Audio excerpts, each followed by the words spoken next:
What's going on, trading card game players? Figs here with Figs Form, bring you guys my first video of 2024. So for the first video of 2024, I wanted to go ahead and of course showcase for you guys a Phantom Knight Horus Adventure deck profile. That way you guys can see my take and my formula on the deck currently, especially after the January 1st ban list. We did get a couple of cards on the ban list that pretty much gave us some more utility. So of course we are going to be utilizing what we can that does work for our deck, but I wanted to showcase for you guys some other adjustments that I have made in order to continue to compete. I definitely think that there are many different ways you can angle the deck and how you prefer to basically play your going second, going first cards, whether it's hand traps, board breakers. I do think that the deck unfortunately isn't that great with particular hand traps like Ash, Valor, Imperm, just because of the fact that those cards sometimes do obviously need to be paired with other cards in order to really, stun your opponent or slow them down. So I was more or less a fan of cards like Nibiru, Droplet, and Droll and Lockbird, just because of the fact that they do work for the entire turn, or they do have a bigger impact on obviously what your opponent is trying to do. So yeah, I made some adjustments, and of course I wanted to showcase that for you guys. You guys can see my take or my formula on the deck. As long as we continue to avoid those shifter players, I think we'll be perfectly fine. But otherwise, yeah, let's definitely get into the deck list. That way I can show you guys what I'm playing, what adjustments I made according to the new ban list. And of course, see what kind of formula you guys have as well and how we're going to transform this deck moving forward. All right, so as per usual, we'll go ahead and start off with the Phantom Knight cards. So we have our 3 Torn Scale, our 3 Boots, our 2 Ancient Cloak, our 1 glove. So that's all we're playing for monsters. I actually cut Staingreaves because we are playing a couple of different extenders as well as other cards, and he felt like the only card I could possibly cut from the Phantom Knight engine to give us a little bit access to more room. Same thing with the traps. I do think 4 traps is still the right call, but I went with this just because of the fact that, again, we have access to more extenders, more reliable extenders, cards that actually do a bit more for us. So I think this is perfectly fine. I do like this as kind of like the original template of what you're playing for Phantom Knight cards. I think that this is where you start, and then you kind of decide if you want to play the Shade Burgadine or the Staingreaves, or if you want to, play the 4th trap, or, play the 4th Phantom Knight card as the spell, or play the, 3rd Fogblade. Basically all preference, but this is basically the base of what you were playing for Phantom Knight cards, and I think that doesn't change. Then, of course, we got our adventure cards. We got our 3 Water Enchantress, 1 Griffin, 2 Right, 1 Faithful, and 1 Dracoback. So this is kind of the standard right now. I think this is absolutely perfect. Cherubini gives us access to Water Enchantress, so getting access to Right is very, very easy. And then, of course, this line is just very detrimental for our end board. So you want to make sure that, you have the consistency of still being able to see the engine, which Cherubini pretty much allows for the most part. And then we have our Horus engine. We've got our 3 Seti, our 1 Blessing, our 1 Happy, and then the 3 King Sark. I definitely think this is a perfect ratio for what we're playing the deck. The 3 Horus monsters, as well as the Blessing and the Happy, are all we need. We want access to 2 for a Vampire, 1 for Extension, or 2 for number 90, and then the extension for a Dark into Bardiche. And then, of course, 3 King Sark. Definitely don't cut these. There's no reason to play 2. 3 is perfect, because sometimes just seeing this is enough. Being able to pitch a random card to give you a free Dark extender is pretty important.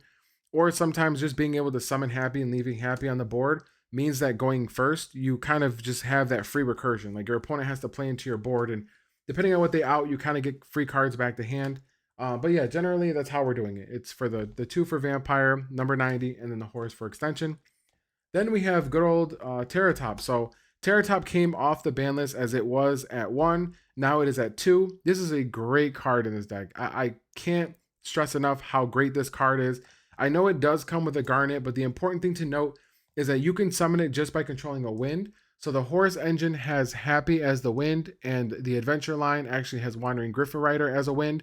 So we actually do have like searchable engines in our deck that have access to wind cards. So I think that's absolutely great.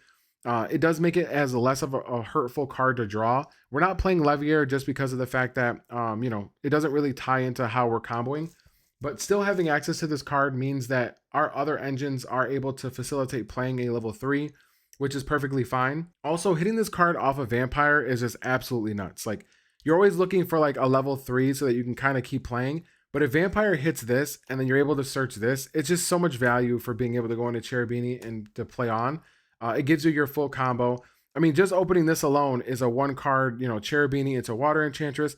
And then if you have any PK name, it's full combo. And then you have, 3 other cards that you're able to pretty much work with, which is why we changed up the list a little bit, because this also playing into a board is actually pretty cool as well, just because of the fact that you have the access of other cards that allow you to really utilize this. I mean, you can special summon this, special summon the Take Tomborg, and then you can enemy controller, tribute this off to take your opponent's monster, or it gives you the ability to just go into a free level 3 and then rank 3, and then be able to go into Zeus. So again, this card is just absolutely nuts just by itself. The only issue is obviously it conflicts with Fenrir. So if you are playing Fenrir, this is a card you probably won't want to play. Or you just play, again, you play enemy controller, which I am playing. It obviously gives you the opportunity to clear your board so that you can summon other bodies.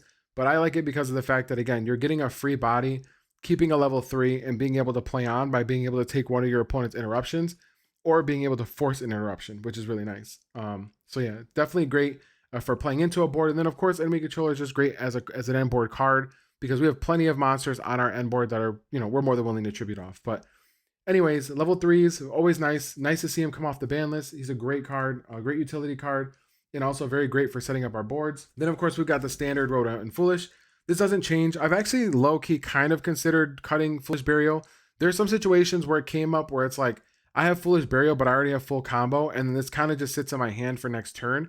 And it's nice having it because then you're able to kind of just like turn this into a name depending on what it is that you're missing. But ideally, it doesn't come up very often only because of the fact that if your deck is doing what it's supposed to do, there isn't anything that you ideally need to see off of this. It's kind of like the Rhoda. It's just basically another name. So if you're missing like, a cloak or you're missing, something that you need to continue to combo, this kind of gets you there. But I don't know. It's been very, very low impact as far as what I've been wanting it to do. Then we have here 3 enemy controller, 3 super poly, and 3 forbidden droplet. So I definitely think that super poly is going to continue to be very strong moving forward. A lot of these decks obviously are same attribute, same type in most regards. And super poly has always, been shown true to what it does in terms of breaking a board. You can't respond to it.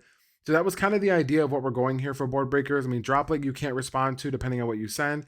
Super poly you can't respond to, and the enemy controller is just great for being able to pick apart your own board while picking apart your opponent's. So as your opponent is trying to interrupt with your board or interact with your board, they can try to pop a card, they can try to banish a card, SP, use their traps like in Rescue Ace, whatever it is that your opponent's trying to do to basically interact with you. You have enemy controller that allows you to get your monster off the board, get it in grave, and just utilize its graveyard abilities since this deck just obviously thrives on graveyard. And again, Super Poly just gives you access to cards like Mud, where you're able to pretty much just call Dark and keep all of your cards protected, which is really good for Arc Rebellion. I mean, you Super Poly, you have access to Mud and you make Arc Rebellion, they're probably going to die, especially if they don't have an Omni. They're going to lose the Arc Rebellion 9 times out of 10. So these cards are absolutely great. I think they're very, very good for being able to break boards. And there definitely are personal tech choices. I don't think that these are like, oh, you have to play these. I prefer these. They've been testing very, very well. They're very good cards. Even going first, I mean, these cards can be really good. The only one that can be a little subpar is Super Poly, just because of the fact that you have to have a card in hand, which feels bad sometimes because you don't usually get to keep a card in hand. But because we are playing the Terratop engine, that card actually allows you to keep extra cards in hand when you do your end board. So that's actually what's really nice. But otherwise, I think that, these cards are really good and I would definitely try them, if you're considering it. Deck is still 42, so that's why we kind of cut some of the PK cards just to make sure that we had room for everything else because these kind of facilitate the missing names in the ways of extension, so it's nice. And then, of course, we still have access to all the good stuff. So let's go ahead and get into the extra deck. So again, for fusions for Super Poly, it's just the Garua and Mud Dragon. These are just, obviously the best ones for Super Poly. I don't think we need anything else. These do, of course, what they're supposed to do.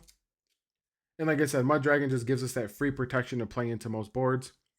We've got Cherubini, best card in the extra deck, IP Masquerena, SP Little Knight, Dark Charmer, and Bardiche. So that's kind of where my cut was. I kept going back and forth on trying to decide what I wanted to play for the 2 slots.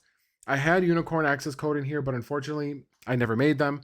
I was playing the Typhon and Downard, but again, those 2, never made them. If I went into Zeus, I only needed the Zeus effect once because I was basically playing into my opponent's board. So obviously they weren't just letting me make Zeus.